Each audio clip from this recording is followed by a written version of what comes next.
ಇದೇನಪ್ಪ ಇದು ಇವತ್ತು ಇಷ್ಟು ಬೇಗ ಕೆಲಸದಿಂದ ಬಂದ್ಬಿಟ್ಟಿದ್ಯಾ? ಅಮ್ಮ ಕೆಲಸದಿಂದ ನನ್ನ ತೆಗೆದುಬಿಟ್ರು ಕಣಮ್ಮ. ಕೆಲಸದಿಂದ ತೆಗೆದುಬಿಟ್ರೆ ಇಲ್ಲ ನೀನೇ ಬಿಟ್ಬಿಟ್ಟಾ?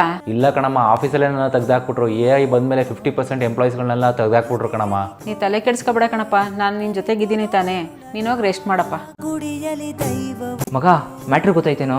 ಯಾಕೋ ಮಗ, ಯಾಕೆ ಇಷ್ಟು ಗಾಬರಿಲಿ ಇದೆಯಾ? ಮಗ ನಮ್ಮ ಸ್ಕೂಲ್ ಫ್ರೆಂಡ್ ಕಿಶೋರ್ ಇಲ್ವೇನೋ ಸೂಸೈಡ್ ಮಾಡ್ಕೊಂಡ್ಬಿಟ್ಟಂತೆ ಕಣೋ. ಯಾಕೋ, ಏನಾಯ್ತು? ಮಗ ಅವನಿಗೆ 2 ತಿಂಗಳಿಂದನೇ ಕೆಲಸದಿಂದ ತೆಗೆದ್ರಂತೆ ಕಣೋ. ಪಾಪ ಯಾವುದು ಕೆಲಸ ಸಿಕ್ಕಿಲ್ಲ ಅಂತ ಅಂದ್ಬಿಟ್ಟು ಸೂಸೈಡ್ ಮಾಡ್ಕೊಂಡ್ಬಿಟ್ಟಿದ್ದಾನೆ ಪಾಪ. ಅಲ್ಲ ಕಣಪ್ಪ, ಇಷ್ಟಕ್ಕೆ ಯಾರೋ ಸೂಸೈಡ್ ಮಾಡ್ಕೋತಾರೆ ಏನಪ್ಪ? ಆಂಟಿ ಅವ್ನಿಗೆ 1 ಲಕ್ಷ ಸ್ಯಾಲ್ರಿ ಬರ್ತಾಯಿತ್ತು ಆಂಟಿ, ಸಾಫ್ಟ್ವೇರ್ ಇಂಜಿನಿಯರು. ಬೇರೆ ಕಡೆ ಹೋದಾಗ ಸ್ಯಾಲ್ರಿ ಕೊಡಲ್ಲ ಅಂತ ಹೇಳ್ಬಿಟ್ರು, ಅದಕ್ಕೋಸ್ಕರನೇ ಸೂಸೈಡ್ ಮಾಡ್ಕೊಂಡ್ಬಿಟ್ಟಿದ್ದಾನೆ ಅವನು.